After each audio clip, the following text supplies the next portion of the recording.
42 ગામ લેવા પાટીદાર યુવા મંડળ પાટણ દ્વારા સેવા સંગઠન અને સામાજિક ઉત્કર્ષની ભાવના સાથે અનેકવિધ સેવાકીય પ્રવૃત્તિઓ છેલ્લા 10 વર્ષથી કરવામાં આવી રહી છે।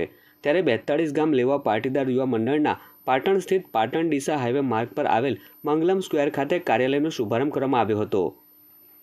આ કાર્યાલયના શુભારંભનો મુખ્ય ઉદ્દેશ્ય 42 ગામ લેવા પાટીદાર સમાજના વડીલો, યુવાનો, વિદ્યાર્થીઓ પાટણ ખાતે આવે ત્યારે તેઓને તમામ પ્રકારની સુવિધા તેવા શુભ ઉદ્દેશ્યથી આ કાર્યાલયનો શુભારંભ કરવામાં આવ્યો છે। કાર્યાલયના શુભારંભ પ્રસંગે યુવા મંડળ દ્વારા સૌ પ્રથમવાર આયોજિત સમૂહ લગ્નનો મુહૂર્ત અને તારીખ પણ નક્કી કરવામાં આવી હતી।